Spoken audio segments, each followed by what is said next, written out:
Cyclotron என்னன்னு தெரிஞ்சுட்டு வாங்கன்னு சொல்லியிருந்தனா?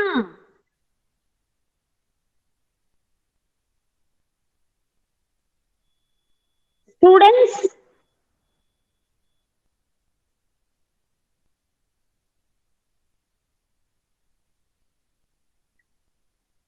சரி கவனிங்க குட்டி. சைக்ளோட்ரான் சைக்ளோட்ரான் அப்படின்னா தமிழ்லயும் சைக்ளோட்ரான் தான், டிரான்ஸ்லேஷன்ல எதுவும் கிடையாது. Cyclotron is a device used to accelerate the charged particles to gain large kinetic energy. Cyclotron அப்படிங்கிறது a device அப்படின்னா ஒரு சாதனம். எதுக்கு பயன்படுத்துறோம்? used to அப்படின்னா பயன்படுத்துறோம். எதுக்கு? accelerate the charged particles. மின்சுமை பெற்ற துகள்களை முடுக்கு விடுறதுக்கு தான், முடுக்கு வைக்கிறதுக்கு தான் நம்ம சைக்ளோட்ரானை பயன்படுத்துறோம். அப்படி ஆக்சிலரேட் பண்றதுனால என்ன மேம் நடக்கும் அப்படின்னா, the charged particles to gain large kinetic energy. அந்த சார்ஜ்டு பார்ட்டிகல்ஸுக்கு அதிக அளவுல இயக்க ஆற்றல் கிடைக்கும். மெதுவா இயங்கிக்கிட்டு இருக்கிற ஒரு மின்சுமை பெற்ற துகளுக்கு அதிக ஆற்றலை கொடுத்து வேகமா இயங்க வைக்கிறது. இன்னும் சுருக்கமா சொல்லணும் அப்படின்னா, சைக்ளோட்ரான் அப்படிங்கிறது ஒரு துகள் முடுக்கிதான். நம்ம ஃபர்ஸ்ட் லெசன்ல படிச்சிருக்கிறோம் வாண்டிகிராஃப் ஜெனரேட்டர். அந்த மாதிரி இதுவும் ஒரு பார்ட்டிகல் ஆக்சிலரேட்டர் தான். Cyclotron is a device used to accelerate the charged particles to gain large kinetic energy. அதாவது மின் துகள்களை முடுக்குவித்து அவை பெரும் இயக்காற்றலை பயன்படுத்த உதவும் கருவியே சைக்ளோட்ரான் அப்படின்னு சொல்லி சொல்றோம். It is also called as high energy accelerator. இந்த சைக்ளோட்ரானை இன்னொரு வேற பேர்ல நம்ம குறிப்பிடுறோம். என்ன அப்படின்னா ஹை எனர்ஜி ஆக்சிலரேட்டர்.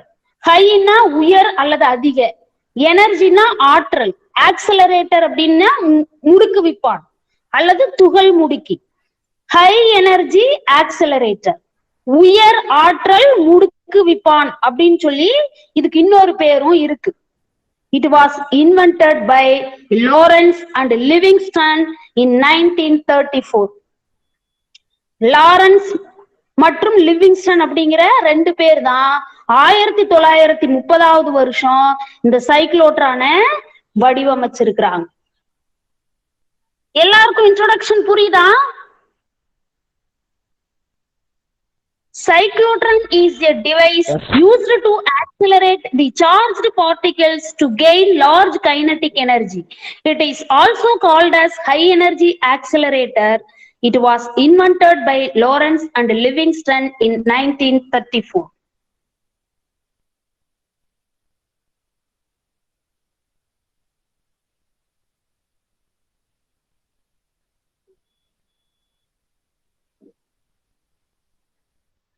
அடுத்து நம்ம தெரிஞ்சுக்க போற விஷயம் பிரின்சிபல் ஆஃப் சைக்ளோட்ரான். எந்த ஒரு சாதனம் வடிவமைச்சாலும் அது ஏதோ ஒரு தத்துவத்தின் அடிப்படையில இயங்கக்கூடியதா தான் இருக்கும். எந்த ஒரு சாதனமா இருந்தாலும் அதுக்கு ஒரு பிரின்சிபல் இருக்கும். இப்ப சைக்ளோட்ரானோட principal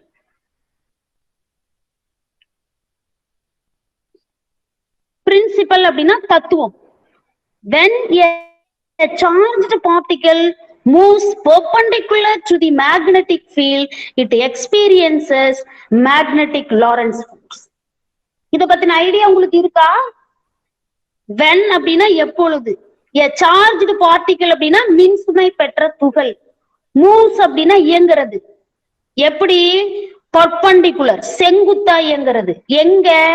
to the magnetic field, ஒரு காந்த புலத்துக்குள்ள செங்குத்தா இயங்குறது. அப்படி இயங்கும் போது இட் எக்ஸ்பீரியன்சஸ், அது உணரும் எதை? Magnetic Lawrence force. மேக்னெட்டிக் காந்தவியல் லாரன்ஸ் விசையை உணரும். When a charged particle moves perpendicular to the magnetic field, it experiences magnetic Lorentz force. எப்ப ஒரு மின்சுமை பெற்ற துகள் வந்து காந்த புலத்திற்கு செங்குத்தாக இயங்குதோ அப்ப அந்த மின் துகளானது லாரன்ஸ் விசையை உணரும். எல்லாரும் அக்செப்ட் பண்ணிக்கிறீங்களா? All of you accept this?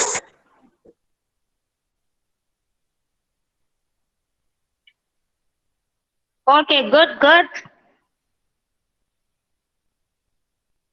Fine, students.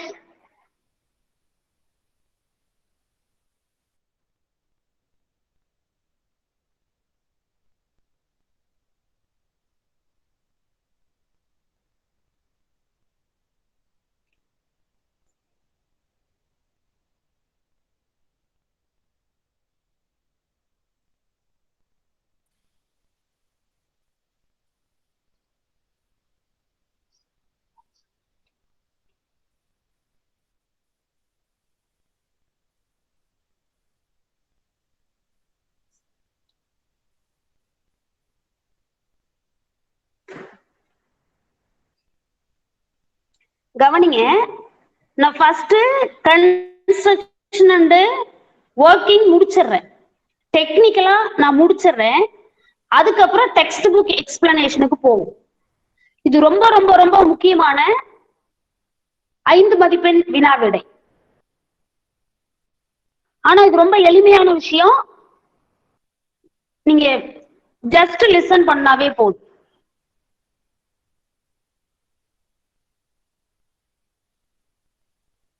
இந்த கிரீன் கலர் அவுட்லைன் இருக்கா, இந்த கிரீன் கலர் அவுட்லைன் இன்சைட்ல ஒரு ஸ்ட்ரைட் லைன். இந்த ஷேப் உங்களுக்கு பாக்குறதுக்கு எப்படி தெரியுது? இந்த வடிவம் 2 ஹெமிஸ்பியர் மாதிரி தெரியுதா? இது ஒரு ஹாலோ டிஸ்க், சர்க்குலர் ஷேப்ல இருக்கிற ஹாலோ டிஸ்க். இதை என்ன பண்ணிருக்கிறோம் அப்படின்னா 2 சரிபாதியா பிரிச்சிருக்கிறோம், செப்பரேட்டட் 2 பார்ட்ஸ். அப்ப இது ஒரு ஹெமிஸ்பியர் மாதிரி தெரியும், செமி சர்க்கிள் மாதிரி தெரியும், இது ஒரு செமி சர்க்கிள் மாதிரி தெரியும். ஹெமினாலும் செமினாலும் சரி பாதின்னு அர்த்தம். அப்ப இது ஒரு செமி சர்க்கிள் மாதிரி இருக்கும், இது ஒரு செமி சர்க்கிள் மாதிரி இருக்கும். இப்ப இதுல எதுவும் ஒரு பார்ட்டோட ஷேப் எடுத்துக்கலாமா? இந்த ஷேப் நமக்கு பாக்குறதுக்கு எப்படி தெரியுது? இங்கிலீஷ் லெட்டர்ஸ்ல 4th லெட்டர் ABCD மாதிரி இருக்கா ஷேப்பு?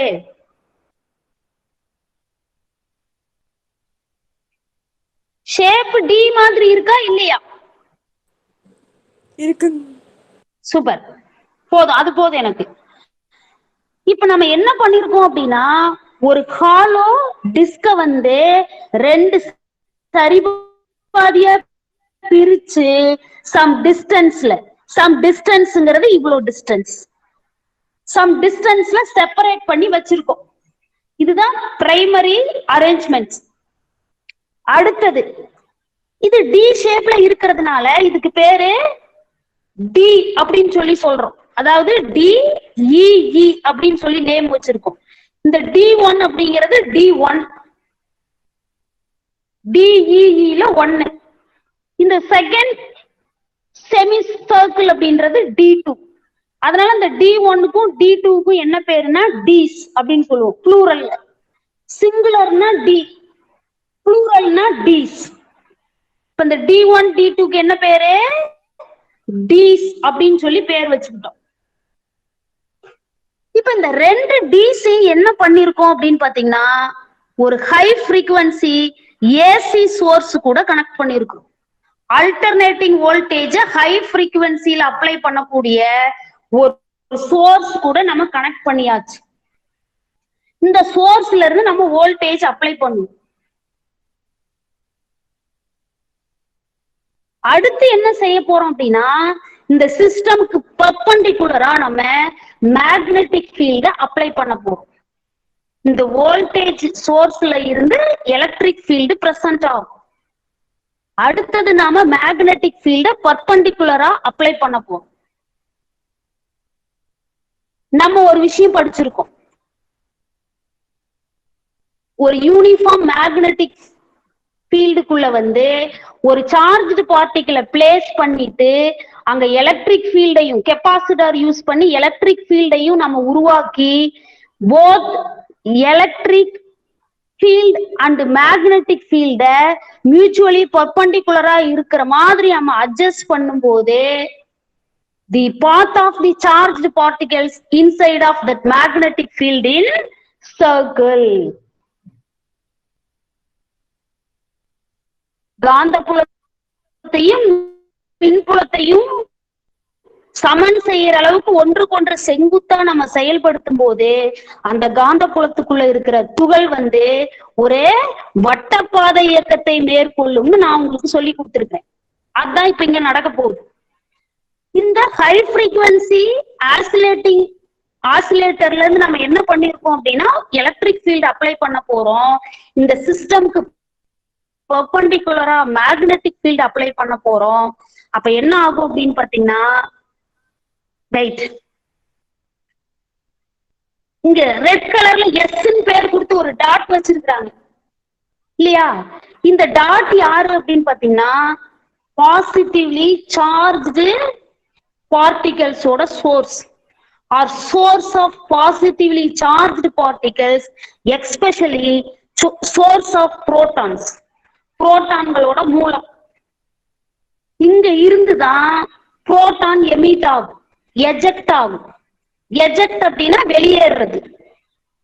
இப்ப இங்க இருந்து எமிட் ஆகிற எலக்ட்ரான்ஸ் என்ன செய்யும், புரோட்டான் என்ன செய்யும் அப்படின்னா வெளியேறின உடனே இங்க ஆல்ரெடி நாம பாசிட்டிவ் நெகட்டிவ் சப்ளை கொடுத்துருக்கிறோம். இப்ப பர்பண்டிகுலரா மேக்னெட்டிக் ஃபீல்டும் அப்ளை பண்றோம். அப்படி அப்ளை பண்ணும்போது பாசிட்டிவ்லி சார்ஜ்டு பார்ட்டிகல்னால ஃபர்ஸ்ட் இந்த D2னால இது அட்ராக்ட் ஆகும். இது நெகட்டிவ்லி, இது பாசிட்டிவ்லி சார்ஜ், இது நெகட்டிவ்லி சார்ஜ்னு கன்சிடர் பண்ணும்போது என்ன ஆகும் அப்படின்னா பாசிட்டிவ் சார்ஜ் வந்து நெகட்டிவ் சார்ஜ் வந்து அட்ராக்ட் பண்ணும். அப்படி இருக்கும்போது இந்த புரோட்டான் வந்து இந்த D2 நோக்கி நகரும் வட்டப்பாதையிலையும். இந்த சென்டருக்கு வந்த உடனே என்ன ஆகும் அப்படின்னு பாத்தீங்கன்னா இது அல்டர்னேட்டிங் ஃபோர்ஸ் அப்படிங்கிறதுனால polarity of the D's மாறும். இப்ப செகண்ட் இந்த சென்டருக்கு வந்த உடனே இந்த D1 நெகட்டிவாவும் D2 பாசிட்டிவாவும் மாறிடும். அப்ப இந்த positively charged ion attracted by D1. இப்ப இந்த சர்க்குலர் பார்த்த மூவ் ஆகி மறுபடியும் இந்த சென்டருக்கு வந்துடும். இப்ப ஒரு சர்க்கிளை வந்து கம்ப்ளீட் பண்ணியாச்சு, ஒரு ரவுண்ட் ஒரு சுற்று வந்தாச்சு. அடுத்தது என்ன ஆகும், செகண்ட் இங்க அட்ராக்ஷன். அதுக்கப்புறம் இங்க வரும்போது பொலாரிட்டி சேஞ்ச் ஆகும், அகைன் D1 அட்ராக்ட் ஆகும். இதே மாதிரி என்ன ஆகும் அப்படின்னு பாத்தீங்கன்னா இந்த பாசிட்டிவ்லி சார்ஜ்டு அயான் அப்படிங்கிற இந்த புரோட்டான் வந்து இந்த டீஸ்ல எவ்வளவு கேப் இருக்கோ அது வரைக்கும் ஃபில் ஆகிக்கிட்டே இருக்கும். ஃபில் ஆகிக்கிட்டே இருக்கும் மீன்ஸ் அந்த டீஸ்குள்ள ஆக்சலரேட் ஆகிக்கிட்டே இருக்கும், முடுக்குவிக்கப்பட்டுக்கிட்டே இருக்கும். இந்த மாதிரி முடுக்குவிக்கப்படும் பொழுது இதனோட வேகம் வந்து ஆரம்ப நிலையில இருந்து வேகம் பல மடங்கு அதிகமாயிருக்கும், ஸ்பீடு இன்க்ரீஸ் ஆயிருக்கும். அந்த ஸ்பீட்ல இந்த டிபி அப்படின்னா டிஃப்ளெக்டிங் பிளேட்டு, இந்த டிஃப்ளெக்டிங் பிளேட்டுன்னா இங்க விளக்கும் தகடு, இங்க கேப் வச்சிருப்பாங்க. D2ல இங்க கேப் இருக்கும். இந்த கேப் வழியா ஹை ஸ்பீட் புரோட்டான் பீம் வந்து எமிட் ஆகும். நான் அன்னைக்கே ஒரு விஷயம் உங்களுக்கு பேசியிருந்தேன். சைக்ளோட்ரானை வந்து சைக்ளோட்ரானை யூஸ் பண்ணி பாசிட்டிவ் அயான்ஸை மட்டும்தான் நம்ம ஆக்சிலரேட் பண்ண முடியும். எஸ்பெஷலி டியூட்ரான் அப்படி எடுத்துக்கிட்டோம் அப்படின்னா டியூட்ரான் அப்படிங்கிறது புரோட்டானுக்கு ஈக்குவலான சார்ஜஸ் இருக்கிற ஒரு புரோட்டான் ஹைட்ரஜன் ஐசோடோப். இப்ப அது அந்த ஃபாஸ்ட் மூவிங் டியூட்ரானை வந்து நம்ம பெர்லியம் மேல போய் மோத வைக்கும் போது பாம்பேடட் வித் பெர்லியம் அப்படின்னா அது நியூக்ளியர் ஃபிஷன் ரியாக்ஷன் நடக்கும். அந்த ஃபிஷன் ரியாக்ஷன் நடக்கும்போது நியூட்ரான் எமிட் ஆகும். வெளியில வர நியூட்ரானை வந்து நம்ம என்ன பண்றோம் அப்படின்னா அந்த பீம் ஆஃப் நியூட்ரானை கேன்சர் எங்க அஃபெக்ட் பண்ணிருக்கோ அந்த ரீஜியன்ல பாஸ் பண்ணும்போது அங்க இருக்கிற டிஎன்ஏ செல்ஸ் எல்லாம் அழிச்சு நமக்கு கேன்சர் ட்ரீட்மெண்ட்டுக்கு பயன்படுது. ஆக்சுவலி இந்த சைக்ளோட்ரான் அப்படிங்கிறது ஒரு டிவைஸ், பார்ட்டிகல் ஆக்சிலரேட்டர். மெதுவான கம்மியான வேகத்துல இருக்கிற அந்த அந்த மின்சுமை பெற்ற துகளோட வேகத்தை பல மடங்கு அதிகப்படுத்தி, வேகம் அதிகமாகும் போது அதனோட இயக்காற்றல் அதிகமாகும். அதிவேகத்துல போய் அந்த அணுக்கரு வினைக்கு உட்படக்கூடிய அந்த உட்கரு மேல போய் மோதும் போது அங்க அணுக்கரு பிளவு வினை ஏற்பட்டு நியூட்ரான் வெளியேறும். அந்த நியூட்ரான் பீமை தான் நம்ம கேன்சர் ட்ரீட்மெண்ட்டுக்கு யூஸ் பண்றோம். Working construction and working of cyclotron புரிஞ்சுதா குட்டி?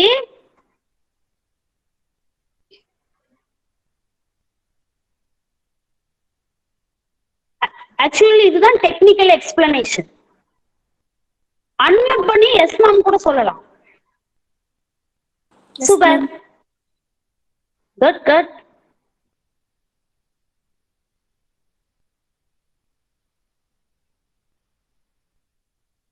இதுதான் construction and working of cyclotron. இந்த விஷயத்தை தான் இப்ப நம்ம டெக்ஸ்ட் புக்ல பார்க்க போறோம். அதனோட ஆசிலேஷன் பீரியட் என்ன, ஃப்ரீக்வன்சி என்ன, கைனடிக் எனர்ஜி என்ன அப்படிங்கறதெல்லாம் இந்த டிஸ்கிரிப்ஷன்ல இருந்து டிட்டர்மைன் பண்ண போறோம். Okay, good.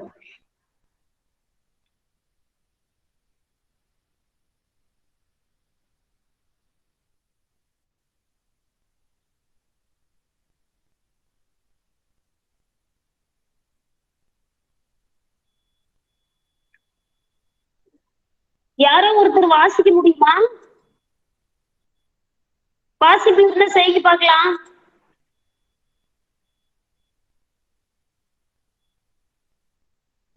Construction of cyclotron. இப்ப நான் சொல்லி கொடுத்த விஷயங்கள் தான் இருக்கு. யார் வேணாலும் வாசிக்கலாம். Nothing is wrong.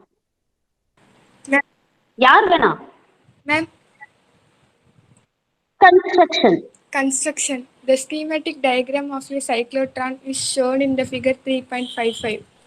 The particles are allowed. Wait பண்ணுங்க குட்டி, வெயிட் பண்ணுங்க. Okay. கன்ஸ்ட்ரக்ஷன் அப்படின்னா கட்டமைப்பு. கட்டமைப்பு.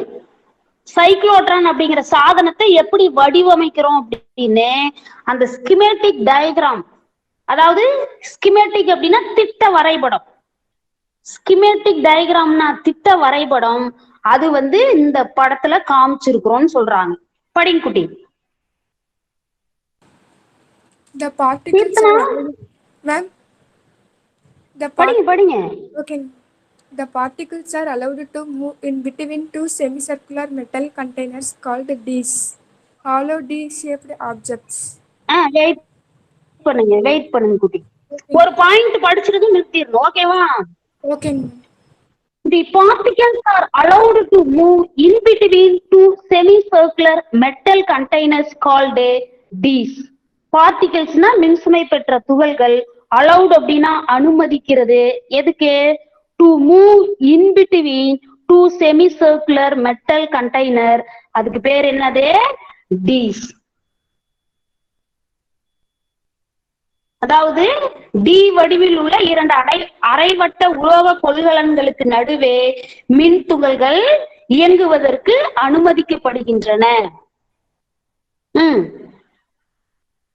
These are enclosed in an evacuated chamber and it is kept in a region with uniform magnetic field controlled by an electromagnet.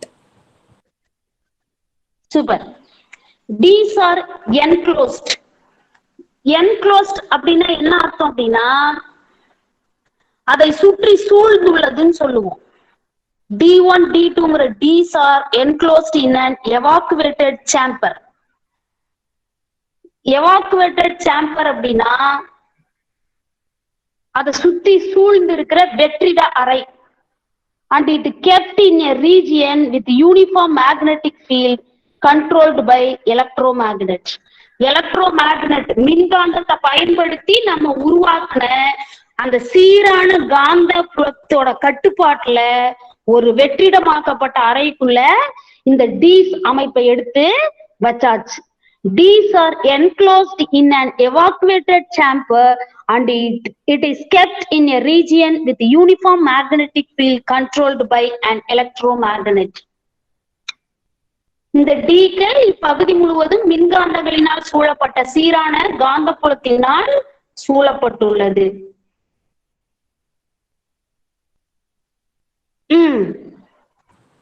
The direction of magnetic field is normal to the plane of the Ds. Underline this. Direction of magnetic field. Direction அப்படின்னா திசை, magnetic field அப்படின்னா காந்த புலம், normal to the plane of the Ds அப்படின்னா அந்த டியின் தளத்திற்கு செங்குத்தாக. காந்த புலத்தின் the direction of magnetic field is normal to the plane of the Ds. காந்த புலத்தின் திசையானது அந்த டீகளின் தளத்திற்கு செங்குத்தாக அமைந்துள்ளது. நான் முன்னாடி எக்ஸ்பிளைன் பண்ண டயக்ராம் வந்து 2 டைமென்ஷனல் வியூங்கிறதுனால அதுல நம்மளால அந்த ஃபீல்ட பார்க்க முடியல. The two Ds are kept separated with a gap and the source S, which ejects the particle to be accelerated, is placed at the center in the gap between the Ds. The two Ds are kept separated with a gap. ஒரு சிறிய அளவு இடைவெளியில் அந்த ரெண்டு டியவும் நம்ம பிரிச்சு வச்சிருக்கிறோம். And the source S is placed at the center between the Ds. D1 D2ங்கிற ரெண்டு டீஸையும் ஒரு குறிப்பிட்ட இடைவெளியில பிரிச்சு வச்சிருக்கிறோம். அந்த சிறிய இடைவெளியில S அப்படிங்கிற அந்த மின்சுமை பெற்ற துகளோட மூலத்தை நம்ம வச்சிருக்கிறோம். சொல்லுடி.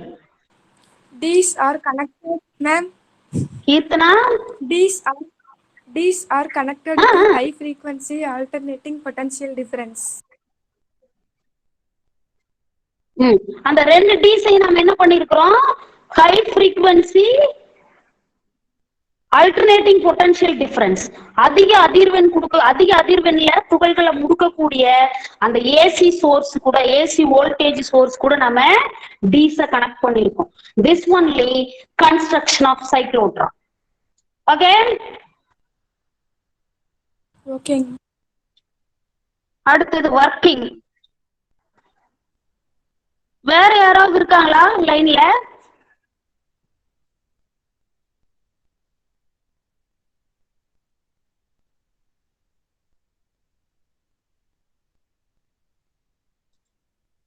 Anyone possible to read?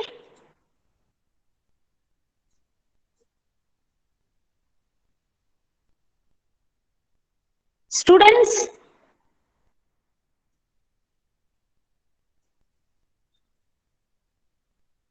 என்னோட வாய்ஸ் கேக்குதா?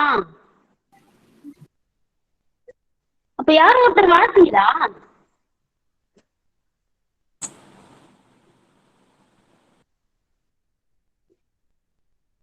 சரி, மேமே வாசிக்கிறேன் பாருங்க. ஒர்க்கிங். ஒர்க்கிங் அப்படின்னா சைக்ளோட்ரானின் செயல்பாடு. Let us assume that the ion ejected from source S is positively charged. Assume அப்படின்னா அந்த மாதிரி கருதிக்கிறது. என்னன்னு கருதணும்? The ion ejected. Ejectedனா வெளியேறது. வெளியேற அந்த மின்சுமை பெற்ற துகள் எங்க இருந்து? From source S. S அப்படிங்கிற துகள் மூலத்திலிருந்து வெளியில வர அந்த துகளானது பாசிட்டிவ்லி சார்ஜ்டு அப்படின்னு சொல்லி நம்ம அந்த அயனி வந்து நேர்மின் சுமை பெற்ற அயனி அப்படின்னு சொல்லி நம்ம கருதிக்கணும். Let us assume that the ion ejected from source S is positively charged. S அப்படிங்கிற துகள் மூலத்திலிருந்து வெளியில வர அந்த அயனியானது நேர்மின் சுமை பெற்ற அயனி அப்படின்னு சொல்லி கருதிக்கணும். As soon as ion is ejected, அயனி வெளியேறின உடனே it is accelerated towards a D which has negative potential at that time. அந்த Sங்கிற மூலத்துல இருந்து ejected ion is ejected, வெளியேறின உடனே accelerated, அது வந்து முடுக்கமடைய ஆரம்பிக்கும். எங்க? towards a D which has negative potential at that time. அந்த டைம்ல, அந்த நேரத்துல எதிர் அல்லது எதிர் முனை இருக்கு இல்லையா, டெர்மினல் ஆஃப் தி பேட்டரி சொல்லுவோம் இல்லையா, அந்த டி வந்து நெகட்டிவ்லி சார்ஜ்டு எந்த டியா இருக்கோ அதை நோக்கி அந்த பாசிட்டிவ்லி சார்ஜ்டு அயான் வந்து ஆக்சலரேட் ஆகும். As soon as ion is ejected, it is accelerated towards a D which has negative potential at that time. Since the magnetic field is normal to the plane of the D's, the ion moves in a circular path. இது நம்ம நிறைய time நான் சொல்லி கொடுத்துருக்கேன். Features of magnetic Lawrence ஃபோர்ஸ்ல இருந்து நம்ம இந்த விஷயத்த பார்த்துட்டு வந்துட்டு இருக்கிறோம். இந்த மேக்னெட்டிக் ஃபீல்டு அப்படிங்கிறது இந்த டியோட பிளேனுக்கு பர்பண்டிகுலரா செயல்படும் போது என்ன ஆகுது அப்படின்னா ion moves in circular path. அந்த நேர்மின்சுமை பெற்ற அயனியானது ஒரு வட்டப்பாதை இயக்கத்தை மேற்கொள்ளும். இருக்கிற டிஸ்டர்பன்ஸ் போகணும். After one semicircular path inside D1, the ion reaches the gap between D's. இப்போ ஃபார் எக்ஸாம்பிளுக்கு D2 அப்படிங்கிறது வந்து நெகட்டிவ்லி சார்ஜ்டா இருந்துச்சு அல்லது நெகட்டிவ் பொலாரிட்டி அப்படின்னா அந்த பாசிட்டிவ்லி சார்ஜ் அயான் D2 நோக்கி கவரப்படும். அப்ப அதுக்குள்ள ஒரு அரை வட்டத்தை முடிச்சிடும். அரை வட்டத்தை முடிச்சுட்டு மறுபடியும் எங்க வரும்? Ion reaches the gap between D's. D1 க்கு D2 க்கு இடையில இருக்கிற கேப்புக்கு வந்துடும். ஒரு அரை வட்ட பாதைய இப்ப இயங்கி முடிச்சிருச்சு. At this time the polarities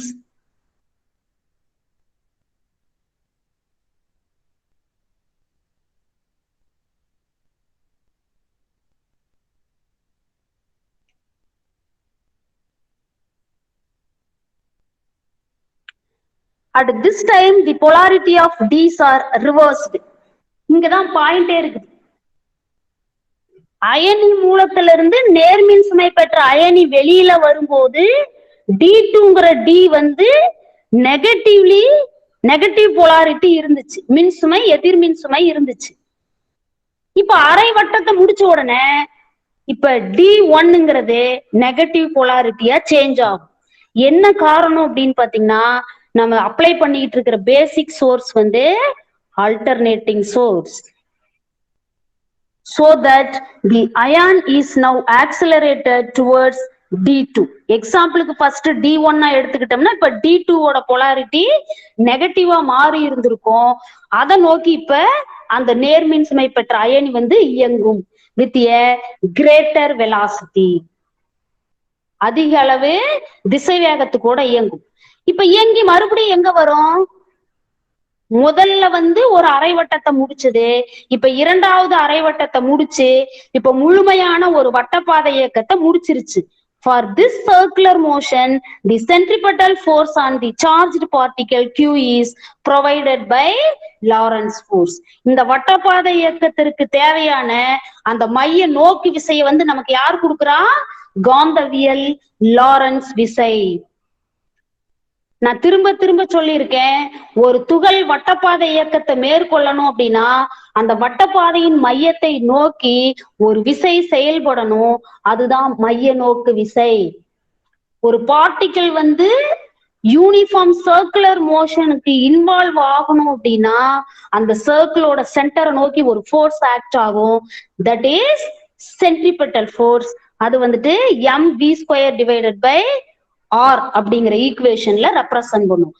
mங்கிறது mass of the charged ion, v² அப்படின்றது square of the velocity of the charged ion, R அப்படின்றது radius of the circular path which is where the charged ion completed one revolution. இந்த centripetal ஃபோர்ஸை யாரு கொடுக்குறாங்க அப்படின்னு பாத்தீங்கன்னா Lorentz force. அப்போ இந்த சைக்ளோட்ரான்ல சர்க்குலர் பாத்துல டிக்குள்ள பாசிட்டிவ்லி சார்ஜ் அயான் மூவ் ஆகிறது அப்படிங்கிறது வந்து சென்ட்ரிபெட்டல் ஃபோர்ஸ் லாரன்ஸ் ஃபோர்ஸ் நமக்கு கொடுக்குது. ஆல்ரெடி நமக்கு லாரன்ஸ் ஃபோர்ஸ் தெரியும். ஒரு யூனிஃபார்ம் மேக்னெட்டிக் ஃபீல்டுக்குள்ள ஒரு சார்ஜ்டு பார்ட்டிகிள் மேக்னெட்டிக் ஃபீல்டுக்கு பர்பண்டிகுலரா மூவ் ஆகுது அப்படின்னா theta is equal to 90 degree. அப்ப sin 90 is equal to 1. அப்ப Lorentz force will act on the charged particle அப்படின்றது maximum, that is equivalent to QVB. இந்த லாரன்ஸ் ஃபோர்ஸ் தான் நமக்கு தேவையான சென்ட்ரிபெட்டல் ஃபோர்ஸ கொடுக்குது. That is equivalent to mv square divided by r. இப்ப இந்த எக்ஸ்பிரஷன்ல வந்து வியும் நம்ம கேன்சல் பண்ணிடலாம். ஒரு வி கேன்சல் ஆயிடுச்சு. மீதி நமக்கு யாரு இருக்கிறா? mv divided by r is equal to qb அப்படின்னு சொல்லி இருக்கு. இதுல இருந்து நம்ம radius of that circular path கண்டுபிடிக்கலாம். அப்ப 1/r வந்துட்டு நீங்க லெஃப்ட் சைட்லயே வச்சுக்கிட்டு mv ரைட் சைடு கொண்டு வரும்போது டினாமினேட்டருக்கு வரும். அப்ப 1/r is equal to qb divided by mv. That means r is equal to mv divided by qb. r is equal to mv divided by qb.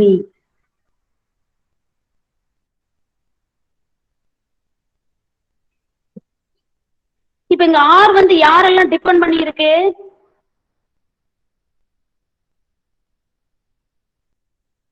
mங்கிறது mass of the charged ion, q அப்படிங்கிறது charge magnitude of the charged ion, bங்கிறது strength of the magnetic field, v அப்படின்றது velocity of the charged ion which is moving in that circular path or inside of the Ds. அந்த D1 D2ங்கிற டீக்களுக்கு உள்ள வந்து வட்டப்பாதையில இயங்கிக்கிட்டு இருக்கிற அந்த மின்சுமை பெற்ற அயனியோட திசைவேகம் தான் v. இப்ப m மாறிலி, q மாறிலி, b மாறிலி. அப்ப இதெல்லாம் மாறிலியா இருக்கும் பொழுது r is directly proportional to v. These three factors are constant. That is why radius of that circular path is directly proportional to velocity. ஓரளவு கன்க்ளூஷனுக்கு வந்திருப்பீங்கன்னு நினைக்கிறேன். Radius of that circular path increase ஆகும் போதே வெலாசிட்டி இன்க்ரீஸ் ஆகுதுங்கிறது தான் நம்ம இதுல இருந்து தெரிஞ்சுக்கிறோம். ரேடியஸ் டிக்ரீஸ் ஆச்சு அப்படின்னா வெலாசிட்டி டிக்ரீஸ் ஆகும். அப்ப இந்த circulation process or oscillation process start ஆகும் போது radius of that circular path வந்து கம்மியா இருந்துச்சு. அப்ப ஸ்பீடு கம்மியா இருந்திருக்கும். அப்ப கைனடிக் எனர்ஜி கம்மியா இருந்திருக்கும். இப்ப அவுட்டர் போக போக வெளிநோக்கி நம்பர் ஆஃப் ரெவல்யூஷனை கம்ப்ளீட் பண்ண radius of that circular path increase ஆகுது. அப்ப ஆட்டோமேட்டிக்கா velocity of the charged ion will be increased. All of you accept this? Unmute பண்ணி வாய்ஸ் கொடுங்க குட்டி.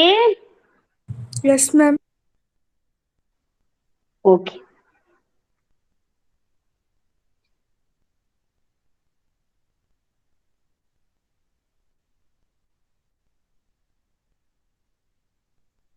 இங்க பாருங்க, இதுதான் ஃபர்ஸ்ட் ரெவல்யூஷன். இங்க ரேடியஸ் ரொம்ப கம்மியா இருக்கு. Very good very good. இங்க ரேடியஸ் வந்து ரொம்ப கம்மியா இருக்கு. அப்போ R1 ஃபர்ஸ்ட் சர்க்குலர் பாத் அப்படிங்கும் போது ரேடியஸ் R1ன்னு எடுத்துக்கிட்டோம்னா வெலாசிட்டி V1 இருந்திருக்கும். இது வந்து second circular path, next third circular path, next fourth one, next fifth one வந்து எமர்ஜென்ட் ஆகுது. எமர்ஜென்ட்னா வெளியேறது. அப்ப R2 இருக்கும்போது வெலாசிட்டி ஃபார் எக்ஸாம்பிளுக்கு V2 இருந்திருக்கலாம். Up to radius of the fifth circular path which is completed by the positively charged ion R5 இருக்கும்போது velocity V5 இருந்திருக்கலாம். இப்ப எனக்கு ஒரு சந்தேகம் என்ன அப்படின்னா, இங்க R1 அப்படின்றது lowest value when compared to R5. R1 compare பண்ணும்போது R5ங்கிறது பெருசு, இல்லனா R5 கம்பேர் பண்ணும்போது R1ங்கிறது சின்ன மதிப்பு. அப்ப வெலாசிட்டி யாருக்கு அதிகமா இருக்கும்னு சொல்லுங்க பார்க்கலாம்.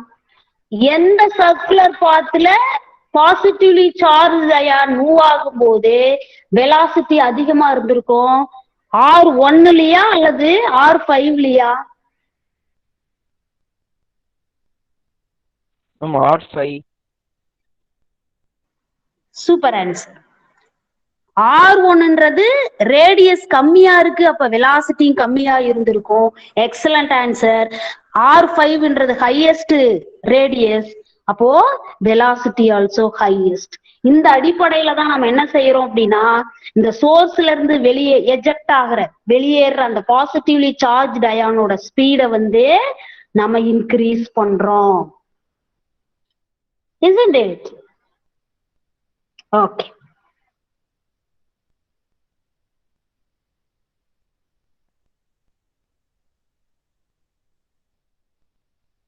From the above mentioned equation தான் அவங்க சொல்றாங்க, R கண்டுபிடிச்சுமா அந்த equation. The increase in velocity increases the radius of the circular path. இவ்வளவு நேரம் நம்ம பேசின விஷயம். Increase the radius of the circular path. அந்த வட்டப்பாதையோட ஆரம் அதிகமாகும் போது it will increase in velocity. அந்த துகளோட velocity, அயனியோட திசைவேகம் அதிகமாகும். நேர்மின் சுமை பெற்ற துகள் வட்டப்பாதையில் இயங்கும் போது வட்டப்பாதையின் ஆரம் அதிகமானால் அதனோட திசைவேகமும் அதிகமாகும். This process continues and hence the particle moves in spiral path of increasing radius.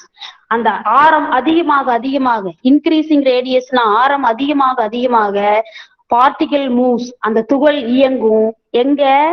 ஒரு spiral path, ஒரு சுருள் வடிவ பாதையில அந்த துகள் தொடர்ந்து இயங்கிக்கிட்டு இருக்கும். கண்டினியூஸ் அப்படின்னா தொடர்ச்சியா. Once it reaches near the edge, அந்த டீஸோட எண்ட் முனை பகுதியை போய் அடைஞ்சிருச்சு அப்படின்னா, once it reaches near the edge, அந்த முனை பக்கம், it is taken out with the help of deflector plate and allowed to hit the target. அந்த D1 D2 படிச்சோம் இல்லையா, அதனோட எட்ஜுக்கு ரீச் ஆன உடனே இந்த டிஃப்ளெக்டர் பிளேட்னு நான் சொல்லி இருந்தேன், விளக்கும் தகடுகள். அந்த விளக்கும் தகடுகள் D2ல கொஞ்சம் கேப் இருக்கும், அந்த ரெண்டு பக்கமும் டிஃப்ளெக்டிங் பிளேட் வச்சிருப்பாங்க. அந்த கேப்ல வந்து பாசிட்டிவ்லி சார்ஜ்டு அயான் பீம் வந்து வெளியேறி allowed to hit the target, அந்த இலக்கு பொருளை நோக்கி அது போய் அந்த இலக்கு பொருள் மேல மோதுறதுக்கு நம்ம அனுமதிப்போம். அந்த இலக்கு பொருள் அப்படிங்கிறது யாரு அப்படின்னு பாத்தீங்கன்னா, நம்மளோட பார்வையில வந்து நியூக்ளியர் ஃபிஷன் ரியாக்ஷனுக்கு இன்வால்வ் ஆகிற நியூக்ளியஸ், அதத்தான் டார்கெட்னு சொல்லுவோம்.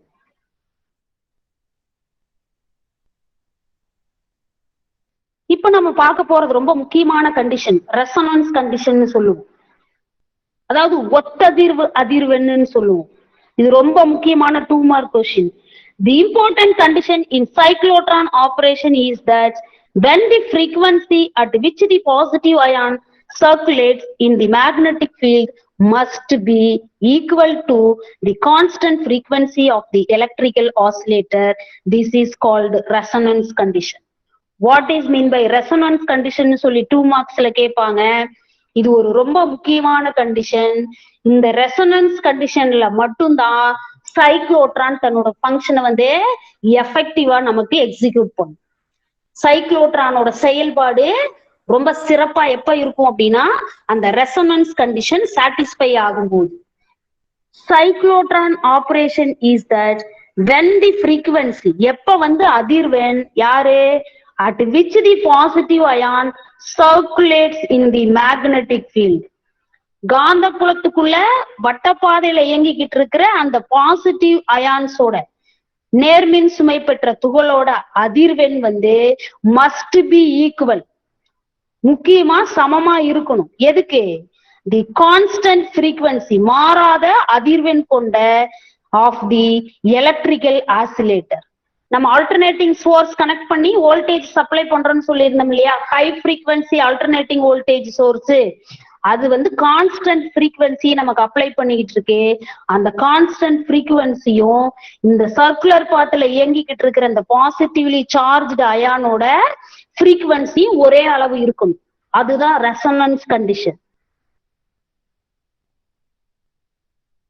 நாம எடுத்துக்கிட்ட ஏசி சோர்ஸோட கான்ஸ்டன்ட் ஃப்ரீக்வன்சி சர்க்குலர் பாத்துல மூவ் ஆகிக்கிட்டு இருக்கிற அந்த பாசிட்டிவ் அயான்ஸோட ஃப்ரீக்வன்சி கூட மேட்ச் ஆகும். அதுதான் ரெசோனன்ஸ் கண்டிஷன். இது ரொம்ப முக்கியமான 2 mark question. State what is mean by resonance condition கேட்பாங்க, or state the resonance condition which is using in cyclotron or applied in cyclotron அப்படின்னு சொல்லி கேட்பாங்க.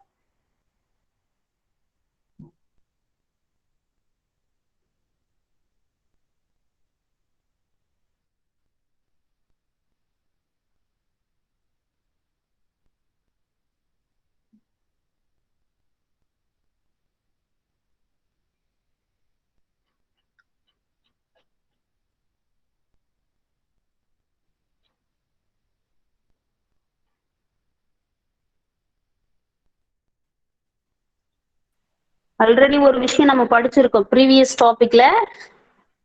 From equation 3.60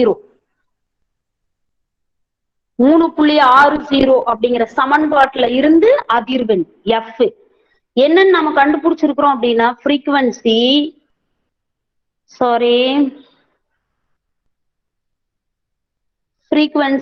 f is equal to qb divided by 2πm. இப்ப இந்த ஈக்குவேஷனை தான் சொல்லியிருக்கோம். இது ஆசிலேட்டர் ஃப்ரீக்வன்சிங்கிறதுனால எஃப் ஆசிலேஷன் அப்படின்னு சொல்லியிருக்கிறாங்க. That is equal to qb divided by 2πm. இதுல இருந்து டைம் பீரியட் ஆஃப் ஆசிலேஷன் அலைவு நேரம் கண்டுபிடிக்கலாம். டைம் பீரியட் ஆஃப் ஆசிலேஷன் அப்படின்னா அலைவு நேரம், அது நம்மளால கண்டுபிடிக்க முடியும். எப்படி கண்டுபிடிக்கிறது யாராவது சொல்லுங்க பாக்கலாம்.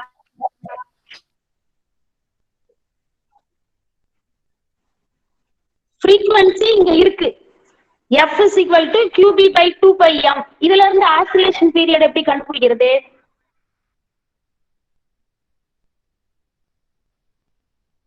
anyone unmute and tell to me. யார் வேணா சொல்லலாம்.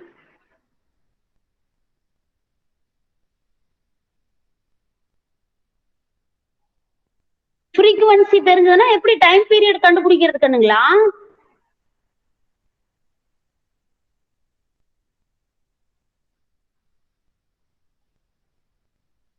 anyone? all of you hearing my voice? Miss 1/f. Students, super Partha Okay. You are absolutely right. Super. Oscillation period t is equal to 1/f or f is equal to 1/t ன்னு சொல்லலாம். Because of frequency definition என்னது? Number of vibrations per second. Number of vibrations per second அப்படிங்கிறது தான் frequency. அப்ப reciprocal of the frequency தான் oscillation period.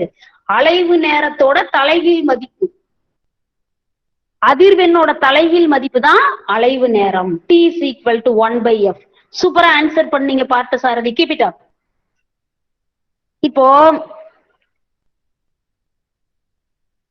t is equal to 1/f.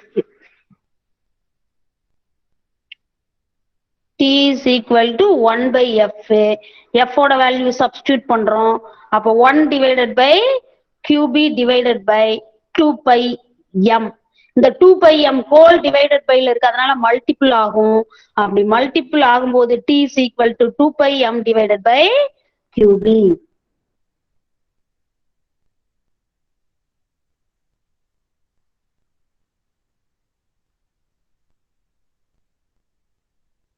கவனிங்க, இப்ப நம்ம என்ன கண்டுபிடிச்சிருக்கோம் அப்படின்னு பாத்தீங்கன்னா ஆசிலேஷன் பீரியட் கண்டுபிடிச்சிருக்கோம், ஃப்ரீக்வன்சி கண்டுபிடிச்சிருக்கோம். ஆனா நமக்கு என்ன வேணும்? Kinetic energy is equal to ½ mv². ஒரு ஆப்ஜெக்ட் அல்லது a particle, ஒரு பொருள் அல்லது ஒரு துகள் நேர்கோட்டு இயக்கத்தை மேற்கொள்ளும் போது, when it's making linear motion, the kinetic energy of that particle or of that object ½ mv². இந்த ஹாஃப்ங்கிறது கான்ஸ்டன்ட், எம்ங்கிறது constant, mass of that positively charged ion. வெலாசிட்டிங்கிறது நாம கண்டுபிடிக்கணும். எப்படி வெலாசிட்டி கண்டுபிடிக்கிறது? ஆல்ரெடி நம்ம எக்ஸ்பிரஷன் ஃபார் ரேடியஸ் கண்டுபிடிச்சிருக்கோம்.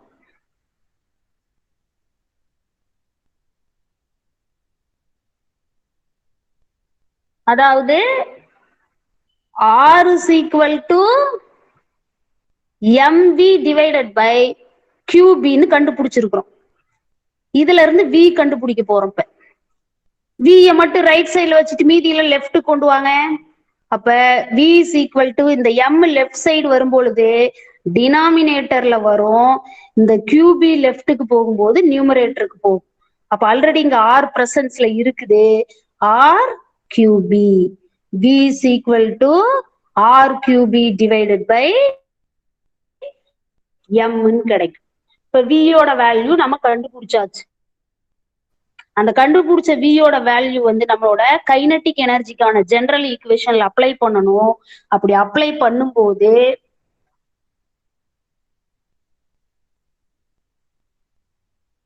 Kinetic energy is equal to half m v square.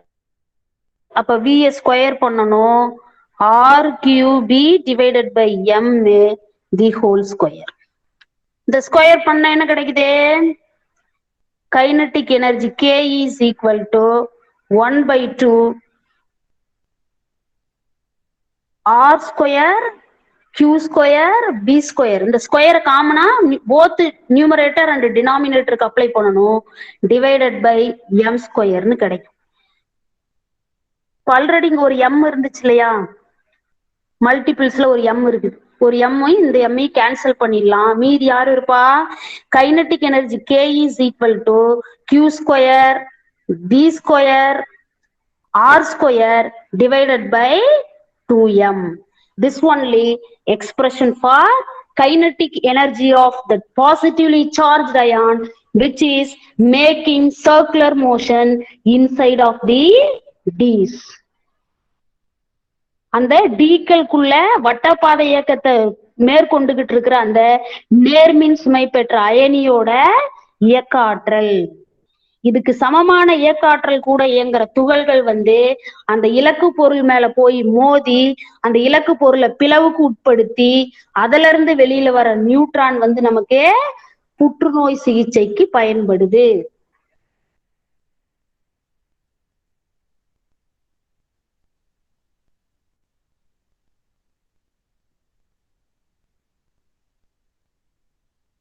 Limitations of cyclotron. அது என்னது லிமிடேஷன்ஸ்? வரம்புகள்.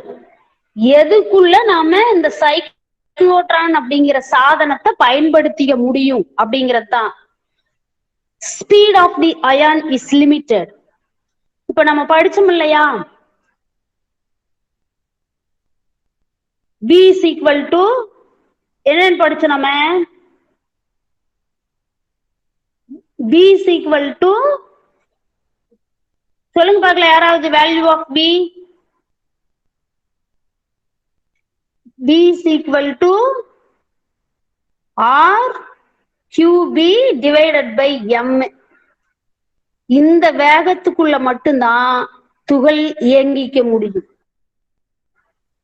இதுக்கு விட அதிகமான வேகத்துல சைக்ளோட்ரான் அப்படிங்கிற சாதனத்தை பயன்படுத்தி அந்த துகள்களை நம்மளால இயங்க வைக்க முடியாது. ஆறுங்கிறது ரேடியஸ், அந்த வட்டப்பாதையின் ஆரம், கியூங்கிறது அந்த துகளோட மின்சுமை, பிங்கிறது காந்தப்புல வலிமை, எம் அப்படிங்கிறது துகளின் நிறை. இது எல்லாமே மாறிலி மதிப்புகள். எது தவிர? ரேடியஸ் தவிர மீதி எல்லாமே கான்ஸ்டன்ட்ஸ். ரேடியஸ் வேரி ஆச்சு அப்படின்னா வெலாசிட்டி வேரி ஆகும். That's all. ரேடியஸ் இன்க்ரீஸ் ஆச்சுன்னா வெலாசிட்டி இன்க்ரீஸ் ஆகும். இந்த லிமிட்டுக்கு மேல நம்மளால வெலாசிட்டிய இன்க்ரீஸ் பண்ண முடியாது. That is why the speed of the ion is limited. அந்த அயனியோட சைக்ளோட்ரான் அந்த துகள் முடுக்கிய பயன்படுத்தி அந்த டீஸ்குள்ள இயங்கிக்கிட்டு இருக்கிற அந்த துகளோட வேகத்தை இதுக்கு மேல அதிகப்படுத்த முடியாது. அது வரம்புக்குட்பட்டது. Electron cannot be accelerated. சைக்ளோட்ரானை பயன்படுத்தி cannot be அப்படின்னா முடியாது. என்ன முடியாது? cannot be accelerated.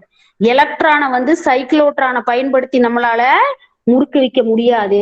ஏன்னா ஒன்லி பாசிட்டிவ்லி சார்ஜ்டு அயானை மட்டும்தான் இந்த சைக்ளோட்ரானை யூஸ் பண்ணி நம்மளால ஹை எனர்ஜி ரேட்டுக்கு ஆக்சலரேட் பண்ண முடியும். அதிக இயக்காற்றலை பெறுமாறு நம்மளால முடுக்கு வைக்க முடியும். Uncharged particles cannot be accelerated. Electron அப்படிங்கிறது நெகட்டிவ்லி சார்ஜ்டு அயான், அதையே நம்மளால முடுக்கு வைக்க முடியல. இதுல சார்ஜ் அன்சார்ஜ் அப்படின்னா மின் சுமை பெறாத துகள்களை இந்த சைக்ளோட்ரானை பயன்படுத்தி நம்மளால முடுக்கு வைக்க முடியாது. What are the limitations of cyclotron அப்படின்னு சொல்லி 2 மார்க் கொஸ்டின்ல கேட்பாங்க.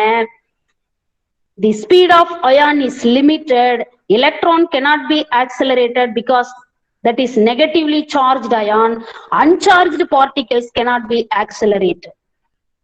மின் சுமை பெறாத துகள்களையும் நம்மளால சைக்ளோட்ரானை பயன்படுத்தி முடுக்கி வைக்க முடியாது. எதிர்மின் சுமை பெற்ற துகள்களையும் நம்மளால சைக்ளோட்ரானை பயன்படுத்தி முடுக்கி வைக்க முடியாது.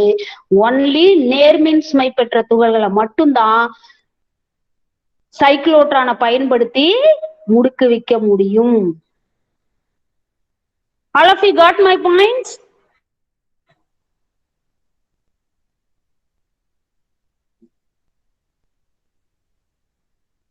Unmute and talk to me. Yes, ma'am. Super Kavit. Construction and working of cyclotron எல்லாருக்கும் புரிஞ்சுதுங்களா குட்டி? Yes ma'am. Okay. This is very very important 5 mark. இன்னைக்கே ஒரு டைம் ரீட் அவுட் பண்ணி நீங்க எனக்கு ஜிசிஆர்ல அப்லோட் பண்ணி விடுங்க. நான் இந்த லிங்க் ஜிசிஆர்ல போட்டு விடுறேன், நீங்க அதை அப்லோட் பண்ணுங்க.